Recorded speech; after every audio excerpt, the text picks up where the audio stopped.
Hi and welcome back. In this video, we're just going to be setting up our project that we're going to be creating in this section. I've created a folder here in my documents, and the only thing you need is to create a folder for your project, and then remember where the folder is so that you can find it in your terminal. Once you've created a folder for your project, let's go into the terminal and create our environment using Pipenv. Okay, once you are in your terminal, let's go into this directory. Remember, on Unix systems like Mac OS X and Linux, we're going to do cd and then find the folder. In Windows, you're going to do change directory, and then you're going to find the folder like C / wherever the folder is. Here, the folder is in my documents to cloud the projects, your first Flask app. So we're going to cd into that. And then we're going to use Pipenv to install Flask. Flask is the library we're going to be using in this section to create our website. It's a really lightweight library. We're going to learn a lot about how it works throughout the section. Once you do Pipenv install Flask, make sure that it is creating a virtual environment using the correct version of Python. In this case, Python 3.7. I know you can see that very well, but using Python 3.7 there. 3.6 is fine, 3.5, just don't go under 3. Just because of some of the syntax we're going to be using. Once it's installed, you'll have a virtual environment created as well. You know this already, Pipenv creates a virtual environment for you. Remembering this virtual environment is going to be very important because we're going to need to give it to PyCharm in order for PyCharm to use the correct Python version. Okay?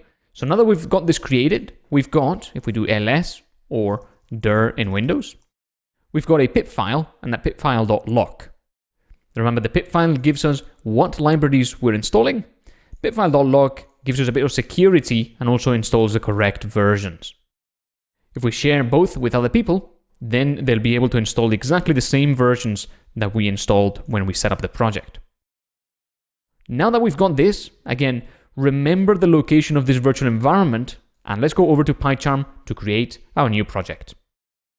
Once you've opened PyCharm, you'll see a window like this. Just create a new project, and here, make sure to select the location of your project. So in my case, this is in my documents. Teclado projects, your first Flask app. Make sure to select this folder, and then in the interpreter, let's go and find the virtual environment that was created for us by Pipenv. Notice when I open this here, I get a lot of virtual environments in various different places. We're going to need to go and add a local virtual environment and then find the virtual environment that we had before. So going back over to the terminal, in my case, this is in /users/jslvtr.local and so forth. So PyCharm allows you to copy this and then just put it in here in the path. This is the virtual environment. Then you're going to open it up, find the bin folder, and find Python. Okay, make sure to select Python inside the bin folder, and then press OK. And now PyCharm knows that this is the Python version you want to use. It's going to allow you to use Python 3.7 syntax. It's going to use the packages that are installed in this interpreter and not in the system Python. Then we can press create, and it will ask us whether we want to create a project from existing sources. That's because we've got the pip file and the pip file.lock in there already, and we're going to say yes. And then we're going to get our new project that has our two files there already. Whenever you want to install new libraries, now you must not go through, or you could go through the PyCharm settings here, this thing here, but I'd recommend you go through the Pipenv settings using the terminal. That's because this is going to install something directly in the virtual environment, but it's not going to update your pip file. So if you want to install more things, you can go through PyCharm, but you probably want to go through the terminal. Just do pipenv, install whatever else you need. For this project, we're not going to need anything else, so Flask is the only thing we need, and we've got that now.